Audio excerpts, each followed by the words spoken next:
I'm Rick Zamperin, and this is the CHCH Newsmakers podcast. The world may be stuffed with hardship and tragedy, but there's always room for a good laugh. Tommy J. Warren has been a stand-up comedian for years. His son, Ronald, is Canada's youngest comedian, and they're my guests today on Newsmakers. Ronald, Tommy, thanks for joining us today. Thank you very much for having us. Thank you for having us. Let's start with Canada's youngest comedian. You're 11 years of age. How did you get into comedy? So my dad, I love watching my dad's YouTube. He posts all of his times on stage, and I really like comedy. Okay. So one day, my dad took me to Tap's Brew House in Niagara Falls on a Tuesday. And this is when you're 9. Yes. Okay, 9 years of age. At Tap's Brew House on stage. Yeah, and the host wanted to bring me up on stage, and he said I can do a little bit of time. Okay. And I decided to do my favorite joke, and that's my life. And from that, I've been going farther and farther, and I've started to love comedy even more and more. Okay. Now, Tommy, you have a bit of a different story in terms of how you got on stage for the first time. I got into comedy, class clown growing up. My wife's family kind of gave me that push because I don't think I'm funny. Okay. They think I'm hilarious. Right. And they're like, you got to get on stage. Yeah. So I went on stage in open mic one night just to prove to them that I wasn't funny. And it kind of backfired. I'm pushing about 430 shows now. Along the way, I've won some really nice awards, and I've met some truly incredible people. I'm based out of Niagara, and it's just a wonderful comedy community out there. Yeah. Great people. So when you first got on stage, again, your family's saying, you got to get on stage, you're so funny, you'll kill it, and you get on stage, the lights are on you, you're holding the microphone, and you know that if you bomb, you know, at least you tried it once. Yes. But you didn't, like people laugh. What was that feeling like at the start of the set and then at the end? The very first joke I told, it started with a little laughter in the corner, and then it worked its way across the club. Okay, and you felt that, obviously. I felt it, and I was like, that's amazing. Because I've always been the type, I honestly believe if I can make you laugh, even just for a brief moment, that means you're not worried about all the troubles going on in your life. And let's face it, the world right now is a dumpster fire. Right. And we can all use laughter and just a break from what's going on. And what better way is comedy? Yeah. You know. So does the laughter generate some kind of response inside, knowing that you're making people feel good? Yes. What does that feel like? When you were a kid, you ever go to your grandparents' house? Your grandma made chocolate chip cookies. You grabbed one right off the tray and you ate it. Yeah. You know that warm feeling? Yes. That's it. That's a good way to describe it. It's just a wholesome, for me, it's just a wholesome moment. Yeah. Ronald, you feel kind of the same way when people are laughing at your jokes. You're telling these jokes. People are laughing their guts out. What does that feel like? I feel like I succeeded. As a comedian, that's all I care about. If I can make you laugh, I've done my job. And you're making people laugh at the age of 11. Tommy, what do you think about that? Like you started just a couple of years ago. He's starting at such a young age. As a father, I want all of my kids, and I have 7 children, to go 1,000 times farther than I ever could. To be able to see Ronald do it on stage, and a lot of the crowd, they're like, it's a kid. Yeah, how funny is he going to be, right? Yeah. And then at the end of their set go, wow. And they actually laughed, they enjoyed it. Yeah. To me, it feels like I'm on the right path.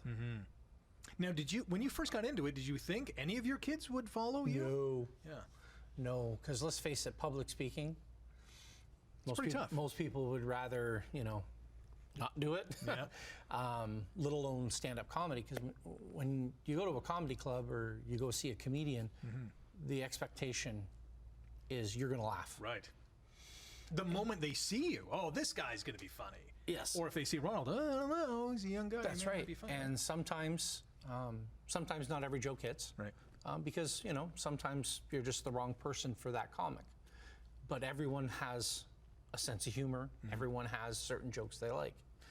Sometimes you get a little bit of a mix-up. Right. But that's when you learn from that. You move on to the next. You go back to maybe it is your material. You try and rework it.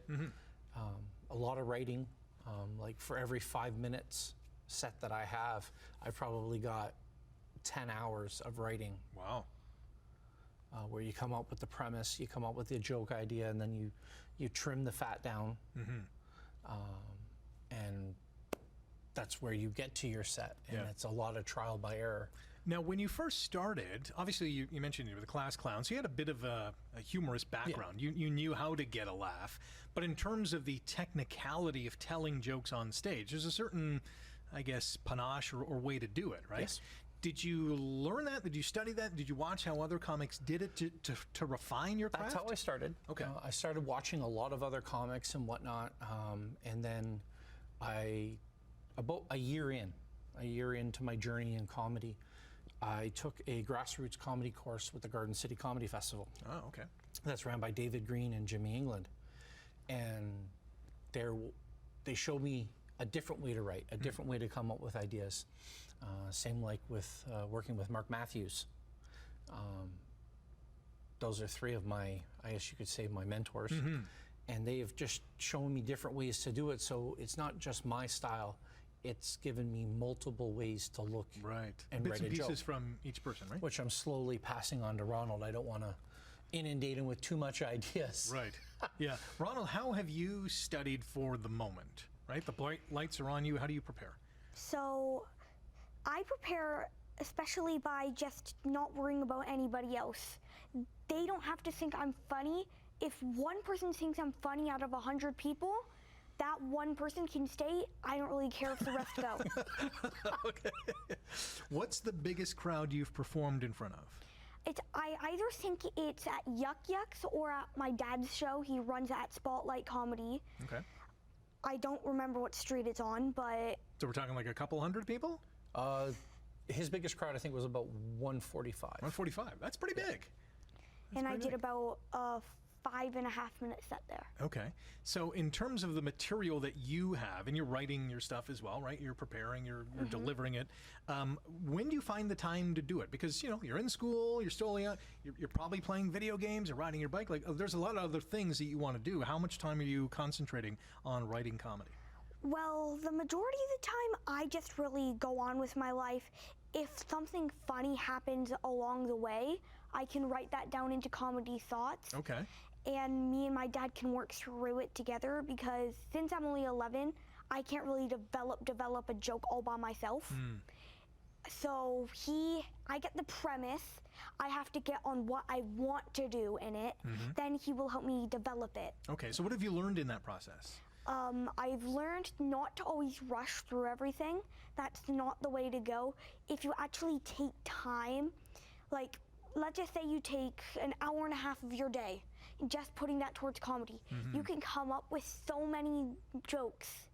Yeah, and I'm assuming too, Tommy, that when you're writing a joke, and you kind of mentioned this too, is that you might deliver it and it might hit or it might not, and you're always kind of reworking it, right, to get it to a level where I guess everyone's going to laugh. Yeah, yeah. There's many jokes that I've got that I think are hilarious that are left on the cutting room floor because they didn't work out well with the crowd, or haven't written the right set for them. Like all of Ronald's material is all his own material. He comes up with his own thoughts, his own premise. Yeah, we work together to get to the end, to get it to the final joke. Yeah. Which how many 11-year-old kids are out there actually writing their own material? Yeah, and he is really thriving in that. Right, because the response that he gets when he's on stage, it's been absolutely amazing. And as he's getting older, he'll be able to getting into a little more of the risque jokes. He's not allowed to swear. Okay. Which is okay, because there's a lot of comedians that don't, right? Yes. Like Jerry Seinfeld is noted for not cursing during his set. He's one of the funniest guys ever, right? That's right. Yeah. I call them sentence enhancers. Okay, that's a good way to put it. And he read a joke that another comedian wrote for him and it had a swear word in it. And he did ask permission to do it, and me and his mother were there, and in that environment, you got one pass. Right, okay. But that's not how he talks out in that. He doesn't get into any of the gory or Right. Adult-related jokes. Yeah. If he stays in comedy, that'll be something he can do later on in life. But right now, he's just telling the world through his eyes. And it's Which is a great way to do it, because we don't, as adults, we're not thinking the way an 11-year-old would think. Yeah, like he tells a story about when he was on his longboard the one day he was laying on it, and he hit a lip on the sidewalk and his face went, and he cut open the side of his face. Yeah. Me and his mother, we were more worried about the fact that he was bleeding, and the cloth, instead of holding it there, when you pull it away, if any blood, it's going to hurt. So we said to dab it. Okay. Do you remember a few years ago the whole dab thing? That's what he did when we told him to dab it. His face is bleeding. He's got the cloth, and he goes, I'm like, you're like, better now. And that's Ronald. Right. That's cool. That's Ronald in a nutshell. It's just he looks at that humorous comic side. Yeah. And it's to me, it's absolutely amazing to watch, because I, as a fellow comedian, but there are some days where he keeps me on my toes. Like he'll make a comment about something that I've done. Right. Okay. And I didn't realize it was as humorous as it was. Yeah. Especially if we're in a serious moment. So he keeps me on my toes as much as I keep him on his. So have you performed together on stage? Yes. I know comedians don't necessarily do that in stand-up, but tell us about that. Yeah, we've a lot of times Ronald will go up before me. Lately, he's been able to go after, because he's proven himself he can do a solid set. There were a few shows where me and him, we were up on stage together, and he would start telling a joke, and I would fill in the parts where he necessarily can't say, or that's my part of the joke. Yeah, okay, that's a good way to do it. And it's cool. It's like everyone has, everyone says, they got a work partner, work wife, or I got a work kid. Yeah. Who happens to be my kid. Bring your kid to work then, that's right? That's right. So it's for me, it's just absolutely phenomenal. And then working, because we're based out of Niagara, all the comics in Niagara, it's been like a collective hug for Ronald. No one has come at it negatively. It's all, and they're all out there to help support, help him get better. Because if we all get better and we all get along, the show's going to be so much better. The crowd's going to pick up on that, and your next show is going to have more people in it. Yeah.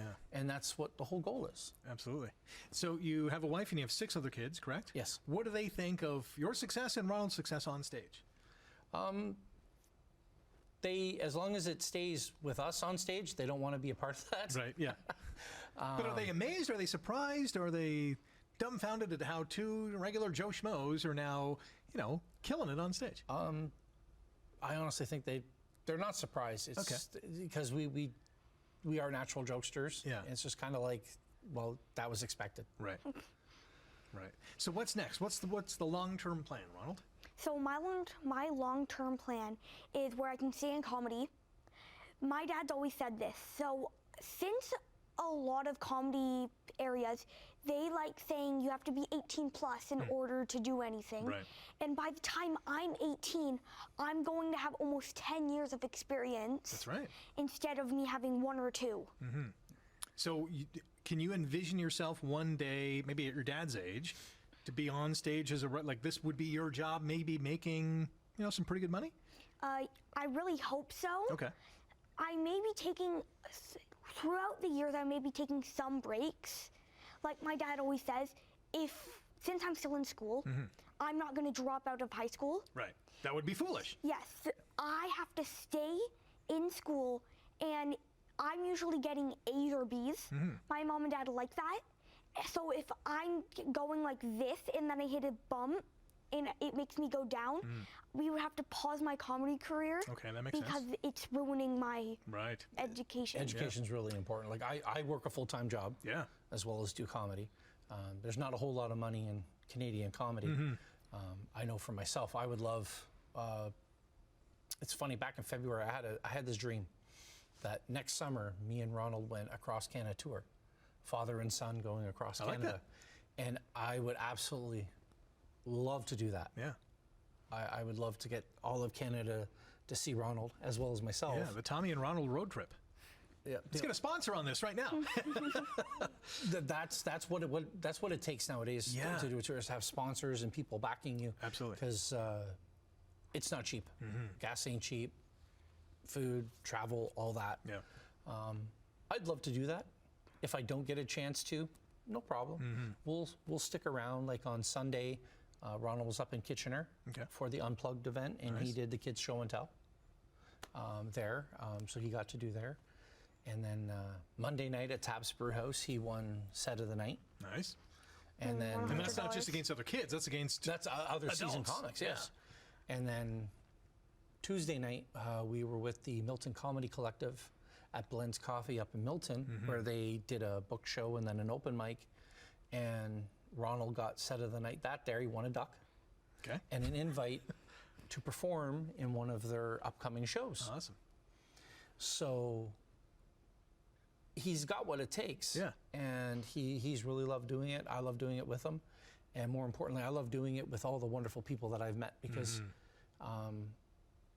the comedy community as a whole, you hear most stories about in the entertainment business where this person despises this person and all that. Could be cutthroat, right? Yeah.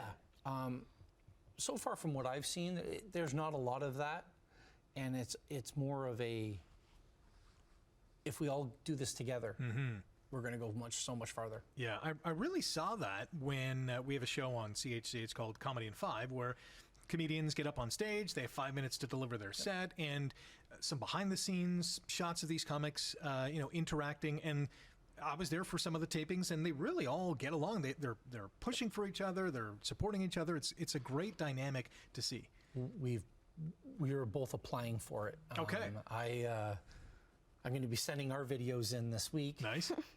Because I had to film a clean 3 to 5 minute set. Yes. Which I now have. Okay. And was that a struggle, Tommy? Not really, because I can do clean and I can do really dark stuff and I can do really horrific stuff. I can do the frat boy stuff. Yeah. I kind of like being in the middle, where it's a little adult oriented, because normally most comedy crowds there's not many kids. Right. But when there are kids, I can do clean. Yeah. We've done things with the Garden City Comedy Festival. We've done their comedy in the park, where it has to be family friendly, clean, right? So yeah, I would love for both of us, and mainly Ronald, to get on Comedy in 5. Yeah, so that'd be cool. That way everyone gets to see it. Yeah, absolutely. So. Ronald, have you noticed that doing comedy, preparing for comedy, writing your material, has that helped you at school or with your schoolwork? Sometimes yes. Okay. So my dad said this and it was absolutely hilarious. So if people were to ask me what I did during the summer, I could say I was on a news podcast, I was doing comedy. Yeah. But I know all the teachers at Burley Hill. They've known me for my whole school career. I've only been in Burley Hill, my favorite school. I've been to other schools, but all of the teachers know if they have me, I'm going to be the class clown. Okay, so they're well prepared. Yes. Oh, here comes Ronald. Yeah. Now we're in for a year. And it's funny, whenever they do a school talent show, Ronald gets up on stage and sings. Wow. Ronald. He doesn't do comedy. Not a lot of kids understand my material. Now, why is that? Are you gearing your material for an adult audience? The majority of the time, yes. Okay. I've done it in front of some kids, but not all the kids actually understand my material because they can't relate to it. Right. Once you're older, if you can actually relate to it, I'm giving that connection that I can actually make them laugh. Yeah, you can find whatever funny in the nuggets that you're sharing. Yeah. Wow. Okay. And it's really interesting we record all our sets. And to be able to sit back, I mean, I don't post every show that we do. I do post some because I do have family in the UK, friends in Australia, family out west. Yeah. That they can't make it to our shows. So I post them on my YouTube channel. Nice. So that way they can see. And to watch Ronald's materials from his first few sets till now, when he was only 9 years, he started one day shy of 9 years and 3 months. So he turned 9, and one day shy of 3 months later was the first time he was on stage, November 14th. Oh, hey. was when he got on stage the first time. To watch all that is just to see him growing, his comfortability, and then his writing. Those are all his. Yeah. It was just truly amazing. It's remarkable, yeah. Like, I know when I watch some of my earlier videos, I'm like, oh my God, how did anybody want to watch that? Right. And my wife's family has been there supporting me so much from the beginning to the end. Right. Aunt Laura, Grandma, they've probably been to 250 of my 400 and some odd shows. Nice. They've heard all my materials and they still laugh. They still come out. They still enjoy themselves. Yeah. And to me, that's amazing. That's that. Yeah. Who are your comics that you find the most funny? They could be local. They could be the superstars of the bunch. Who's on your list? I mentioned a few, like Mark Matthews, David Green, Jimmy England. I really like Fluffy because Gabriel Iglesias. Yeah. Because he tells stories about life. Right. It's not just one-liners and jokes. Yeah. It's stories. Real life situations. And that's what I like doing. And that's what Ronald likes doing. Right. Where this happened in our life. Let's tell a story about it. And to hear people go, oh my God, and then you see people in the crowd pointing to their kid or their spouse going, that's so you. Yeah. It is just like that connection is phenomenal. I really like that. Levi Mann is another, he's an incredible host, great comedian. But there's just so many. I love working with them all and whatnot. I know, Ronald, what are yours? So my number one has to be my dad. Okay. My dad. It's a good choice. Yeah. He's helped me out through my whole comedy career. He's always supported me. Then I would probably say it's Levi Mann. Okay. He gave me my first ever real 5-minute set on stage. Then it's Ryan Morris. He does a lot of skits. He acts like a lot of people. Richard Gibbs, he's a big supporter. He's been to about 30 of my shows I've done. He's given me hats, he's given me some merch, he's given me a lot of stuff. And those are my main people I look up to. I'm not going to say a Fluffy because I don't know him. Right. I'm just going off the people I know. That you've worked with or who've supported you along the way. That's great. That's so great different list. from what a kid would say to what an adult. Like I know growing up, like Richard Pryor, Eddie Murphy. Yeah. Bill Cosby, touchy subject. Right. But Back in the day, he was a clean. He never swore. Never even did sexual innuendo on stage, and he killed it. Yeah. Little different looking at it now that everything's come out. Yes.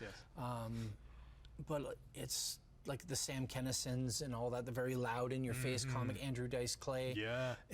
And all that. Like these are what I grew up with. That's why you can't hurt my feelings. Right. You've heard it all. I've heard it all. And when I'm redoing my material at home and going through it, my kids have heard it all. So the great thing about most of the time when a comic walks into a room and there's kids in the crowd, they're like, immediately they're like, okay, the set I planned I can't do. Yeah. Whereas with my children, all my kids, when they're there, I can go to every comic and say, you don't have to change your material. They've heard it all. Right. They understand there's a place and a time and what's appropriate, what's not appropriate. And it goes so much better that way. Yeah. What's next for you? What are some of the next places you're going to play or times you're going to play? Coming up, me and Ronald both have we're on at Spotlight Comedy in St. Catharines, same place that Comedy and Five is filmed. We're doing a charity show on Sunday, August 16th for back to school. Okay. We want to bring in some backpacks, some school supplies and all that. Neat. That's all going for those who are in a tight position right now. I'm doing a charity show coming up on the 4th, a Tuesday night at Bridgewater Brewery in Welland. And that's with the Talking Funny Guys, which is another group, Niagara group, really funny people. So I'm staying booked. I know, obviously, I would love to get Ronald out more, farther out. We've started to spread out, like we went to Kitchener, we've been up to Milton. As many opportunities as there are. Right. It's only going to make them better, right? But not overload them. Right. Yeah, that's important. So what's the plans for the rest of the summer? So the rest of the summer, my friend, I can actually start going to their house now. Okay. So something bad happened that I don't really want to talk about because it's none of my business. Let's not talk about it. But I can now start going over to her house even more. And Beth and Ben, they've been trying to make it out to my shows, but they can't always do it. Ben, he plays a lot of sports. He's a sports kid exactly like me. Okay. He wants to be like me. He actually wants to start getting into comedy now. Nice. But I don't really know who's going to give him the chance. Okay. Is he a funny guy? Kind of. Okay. But he has a lot of ADHD. All right. So he can't really keep himself from talking out. Okay. And, That's something he's got to work on. Yeah. and the next show I know of, other than August 16th, Dad, he got me somewhere, I forgot where. It's on October 17th? Okay. October 18th? Well, Yeah, that's pre-Halloween. Joke or Choke. Joke or Choke? Joke or choke? Yep, the Yeah. winner. The winner. Is this an MMA match? No, what it is it's ran by Crystal Ferrier and her husband, Okay. the host of Comedy in 5. Yeah. And it's an amazing concept. You're on stage. Your first 2 minutes, you're in the safe zone. Okay. At 2 minutes, light goes red, and if the crowd's not vibing you, they can boo you off stage, and you're done. Whoa, this is like So you comedians and Survivor. That's right. clashing. You need to make it 5 minutes. Okay. Wow. And they did a show in a week ago in St. Catharines. I was on it, and I was talking to them. I'm like, I'd love to come back, and I'd love to bring Ronald. So did you make it to the 5 minutes? Not quite. Oh. Not quite. They choked you out. Yes, they did. How Yes. dare they? Yes. I kind of reversed the order of the material I was doing. Okay. And there was a lull, and that gave them a chance to boo. Oh, yeah. My fault. They got a quick trigger finger. I think Yes. they want to choke people out. Oh, yeah. Because it's, as a comic, when you're on stage and you get booed, it's kind of like, what? Yeah. It's only happened once before to me, and that was at Yuck Yucks in Niagara Falls. Okay. And that video's on my YouTube, because you got to post the good with the bad. Sure. But it's how you handle it. Yeah. So how did you handle it? Like when you bomb, and every comic has bombed. Like, Yep. how do you deal with that? If I go on stage and I don't think I had a good set, one that comes to mind was another show at Yuck Yucks Niagara. I was on their Rising Star show. I'm a diabetic, and I was also producing the show. So all day long I was talking with all the other comics, making sure everything was perfect. Yeah. I forgot to take my medication. Oh no. So it was my time to go on stage. I wasn't feeling 100%, and my first half of the set was just horrible. So much so I actually went on Facebook and I wrote an apology. I felt so bad. I kind of saved it towards the end, but not so much. And then when I tested my sugars, I was in the 30s. Oh my goodness. So So normal numbers like 7 to 11. yeah. So I was were rocking it. I was way up there, and I hadn't eaten properly. I hadn't taken my medication, so that was a lesson to me. Yeah. Take care of yourself. Right. The other time I was booed at Yucks, this one lady was very loud and would not stop booing. So I stopped the joke that I was doing and went on to another joke. And just before my set started, I was having a conversation with her, and she was married 54 years. And she was very loud, very boisterous. It was very obvious she wasn't going to stop. So I looked at her husband and I was like, you guys been together 54 years? He's like, yeah. I said, I've barely done 7 minutes and I'm done. Oh no. And the crowd erupted. Yeah. So much so the check-in counter at the hotel upstairs heard the ruckus. Wow. And that's where I turned a negative into a win. Yeah. And it was just really great to see all the other comics applauding. Because I didn't attack her. Yeah. I just made a quick You made light joke. of the situation. I ended my set early and left because obviously it didn't matter what I was going to say. She was not a fan of me. Yeah. And that goes back to not everyone is going to be a fan. Right. Now, how did she react to the joke? Just rolled her eyes, or did she laugh? She was really quiet Okay. after that. So mission accomplished. Yeah. First time. And then in the next comic went up, forever. Ryan Sim, which is another really funny guy. He does a comedy show the last Monday on Barton Street here at Henry's in Hamilton. yeah. Great guy. He went up right after me, and she laughed at his first joke, and he looked at her and he goes, I'm really glad you laughed. Wow. And that just kind of the running joke all night. Right. So it was really, really great. That's amazing. So, but I know sometimes when I'm up there, a joke, and it could be a joke that's new, Yeah. that I'm working on, and if it doesn't go over well, okay, you got to rewrite it, right. or lesson learned, right? This is how you figure it out. Drop it, yeah. Yeah. Okay, Ronald, have you ever bombed on stage? I feel like I have. Nobody's ever booed me before. Okay. Because, let's just be Who's real. going to boo a kid? Who will boo a kid? Come on, Dad. Oh, I can't wait for the Joker choke. I told him right at the 2-minute mark, I'm going to be Oh, no, Ronald. The pressure's on already. But one good thing I did say, if I win, Yeah. I will be giving 500 of it, 250 to my dad, and Okay. 250 to my mom. But my dad's nonstop saying this.